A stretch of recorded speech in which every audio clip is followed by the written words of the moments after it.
এটাও খুবই সুন্দর হলুদ রঙের শাড়ি। পরবি নাকি তোরা সবাই? হ্যালো বন্ধুরা, এটা তো দুর্গার বাড়ি, তোমরা তো সবাই জানো। আর দুর্গার বাড়িতে এখন হলো সকালবেলা, এখন তাই সবাই তো ঘুমিয়ে আছে, দুর্গা তো উঠে পড়েছে। চলো তাহলে আজকের গল্পটি না টেনে পুরো গল্পটি দেখতে থাকো, খুবই মজার হবে আজকের গল্প। আর এদিকে দুর্গা তো কাদামাটি নিয়ে রেডি, পুরো মুখে মেখে ফেলেছে, চারিদিকে উঠোন লেপছে কাদামাটি দিয়ে। ওরে বাবা, কতটা জায়গা আজকে লেপলাম, চারিদিকে কিরকম হয়েছিল। তাও তো রান্নাঘরের ওই দিকটা একটু বাকিই থেকে গেছে, থাক পরে করে নেব। কিন্তু এখন তো মাটিও শেষ হয়ে গেছে, আজকে এইটুকুই দিয়ে দিই। দিয়ে আরও তো কত না কাজ পড়ে আছে, এইটুকু কি হবে কাজ? এইগুলোই মাটি লেপতে চলে যাচ্ছে। আর এই লেপতে লেপতে এই গয়নার হারটা আমার হাতে কি লাগছে, কাব্দ হয়ে যাচ্ছে, কিছুতেই কন্ট্রোল করতে পারছি না, খুবই মুশকিল করছে। হারটাকে একটু পেঁচিয়ে নিই তাহলে। এবার ঠিক আছে, পেছনের দিকে দিয়ে দিয়েছি, এবার হারটা কাদা হবে না। ভালো করে মাটিটা লেপে নিই, উঠোনটাও চকচক করতে হবে, সরস্বতী পুজো আছে আবার।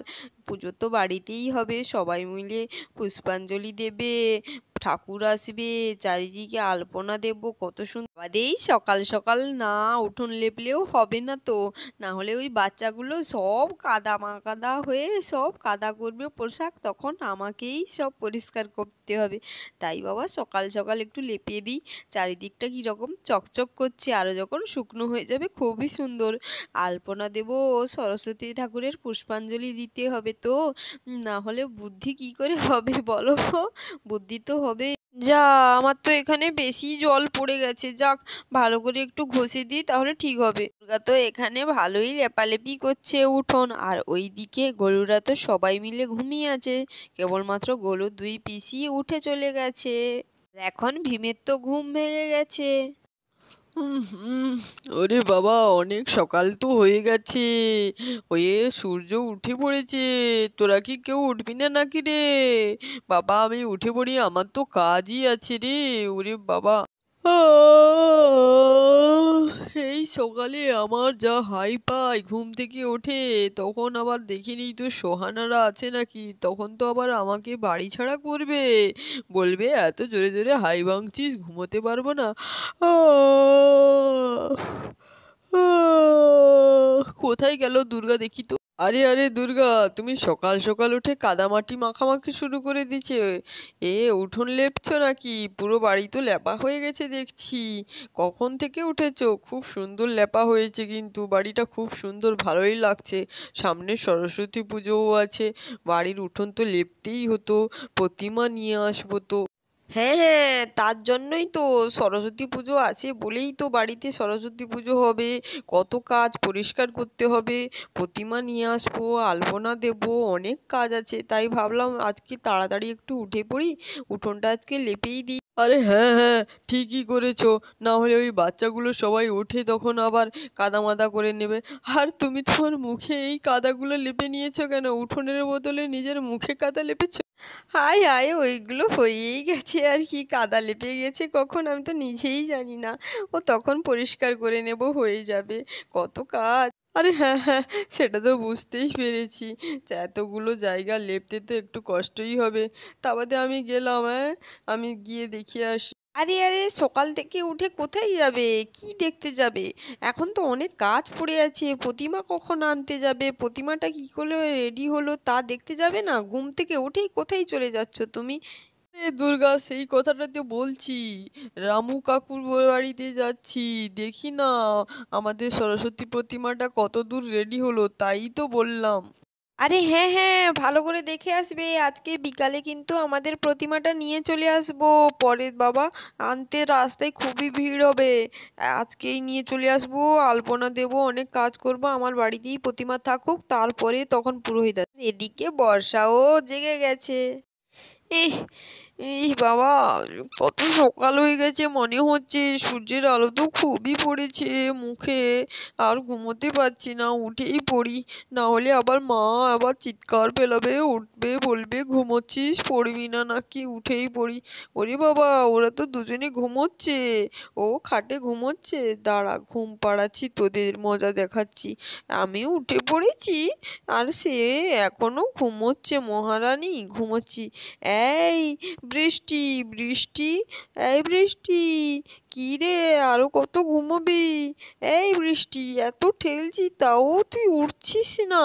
এই কি বাজে রে তুই, তুই উঠে পড়েছিস বলে আমাকে আমার ঘুম ভাঙিয়ে দিলি কিসের জন্য? খুব পচা আছিস তুই, আমাকে উঠিয়ে দিলি। উঠবি না তো কি করবি বল? এখনো পড়ে পড়ে ঘুমোবি? সূর্য কত দূর উঠেছে দেখেছিস? এখনো ঘুমোচ্ছে। মা চারিদিক লেপে দিয়েছে কত সুন্দর। আমি বললাম জানিস, আজকে কি ঠাকুর আসবে বিকেলে, তাই তো আমি তোকে ডেকে দিলাম। তুই থাক, আমি আবার চলে যাই বাবা মায়ের কাছে। হ্যাঁ, এখন তো মায়ের কাছে গিয়ে বলবি তুই আগে উঠে পড়িস, দিয়ে আমাকে বকাটা খাওয়াবি, আমি খুব ভালো জানি। আরে আরে, মা কোথায় বলতো? মা এখানে লেপালেপি করছে। দেখেছিস উঠোনটা কত সুন্দর করে দিয়েছে। সরস্বতী পুজো হবে, আমরা সবাই শাড়ি পরে খুবই মজা করব কিন্তু বল। কিরে, তোরা সবাই ঘুম থেকে উঠে পড়ে শাড়ি পরাপরি শুরু করে দিয়েছিস নাকি? সরস্বতী পুজো তো এখনো অনেক দেরি আছে, ব্রাশ কর, পড়তে তো বসবি নাকি? সকাল থেকে উঠে সরস্বতী পুজোয় শাড়ি পরবে এইসব কথা, গোলুও জেগে পড়েছে।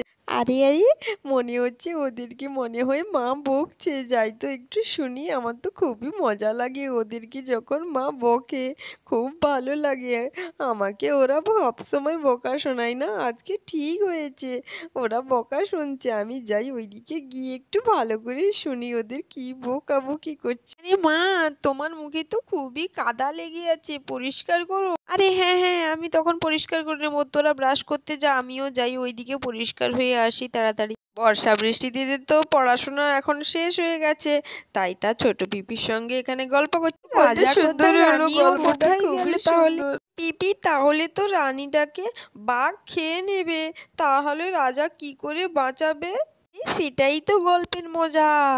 রানী তো জঙ্গলের মধ্যে চলে গেছে, রাজা তো বাঘ শিকার করছে, আর এদিকে বাঘটা উল্টো দিক দিয়ে চলে এসছে, রানীর সামনাসামনি হয়ে গেছে। তাহলে মনে হয় রানীকে আজ বাঘটা খেয়েই নেবে। রাজা তো অন্য দিকে শিকার করেছে, কি হবে তাহলে? আমার মনে হয় রানী বাঘটাকে মেরে ফেলবে, আমার তো তাই মনে হচ্ছে। আরে হ্যাঁ, ঠিক কথাই বলেছিস, রানীও তো শিকার করছিল, রানীর হাতেও তরোয়াল ছিল, সে বাঘটাকে মেরে ফেলেছে, শিকার করে নিয়েছে। আরে বাস, রানীও শিকার করতে জানে, খুবই ভালো তো রানী। আর এখানে টিয়া আর রুনুও চলে এসছে দুর্গাদের বাড়িতে। শোন শোন, ওখানে রাজা রানীর গল্প হচ্ছে, আমরা ঠিক সময় চলে এসেছি, আমরাও একটু গল্প শুনবো, কতদিন গল্প শুনিনি। কিরে, তোরা সবাই এখানে গল্প শুনছিস নাকি? ছোট পিপি, তুমি তো খুবই সুন্দর গল্প করো, আমরা তো এসে শুনতে পেয়েছি, একটু আমাদেরও বলো না। হ্যাঁ হ্যাঁ পিপি, আমাদেরও বলো, আমরাও তোমার গল্পগুলো শুনবো। খুবই সুন্দর বলছিলে, রাজা রানীর গল্প আর শিকার করছিল বাঘ, আমরা তো সবই শুনেছি। আরে গল্প তখন পরে শুনবি। আর শোন, আমাদের বাড়িতে না সরস্বতী পুজো হবে, সবাই কিন্তু আসবি, আগে থেকে সব কিছু সাজাতে হবে, আলপনা দেবো কিন্তু সবাই মিলে, খুবই মজা হবে, সবাই কিন্তু শাড়ি পরবি সরস্বতী পুজো। হ্যাঁ, শাড়ি পরবি, আমাদেরও শাড়ি চলে এসছে, আমরাও কত সুন্দর সুন্দর শাড়ি পরবো, তোরা কিন্তু সবাই শাড়ি পরবি, বুঝেছিস রুনু? আরে আমাদের মেয়েগুলো তো শাড়ি পরবো, গোলু কি শাড়ি পরবে নাকি? সবাই পরবে একথা বলছিস? আরে গোলু কেন পরবে, আমরা তো পরবো। হ্যাঁ হ্যাঁ, আমারও শাড়ি নিয়ে এসছে আমার বাবা, কত সুন্দর জানিস, হলুদ রঙের শাড়ি, কত ভালো লাগবে, আমি পরবো, তোরা দেখবি। আর আমি মাথায় না ফুলের গোফা করব, ফুল দেব, কত সুন্দর লাগবে। আরে হ্যাঁ হ্যাঁ, সবাই মিলে কিন্তু শাড়িই পরিস। আর এখন আমি গেলাম রে, আমার একটু কাজ আছে, আমি যাই, আমার কাজ বাজগুলো একটু সেরে নিই, অনেক কাজ আছে, ঠাকুর তো আসবে না, আলপনার জিনিসপত্র আনতেও যেতে হবে, কেউ মারামারি করবি না তোরা। হ্যাঁ হ্যাঁ, আমরা সবাই করবো না, শান্ত হয়ে থাকবো। এবার তো দুর্গাদের বাড়িতে সরস্বতী পুজো হবে, সবাই মিলে শাড়ি পরবে, খুবই মজার মজার পর্ব আসছে এই চ্যানেলে, তাই চ্যানেলটিকে সাবস্ক্রাইব করে রাখো। আর আজকের মতন টাটা, দেখা হবে পরবর্তী আবার গল্পে।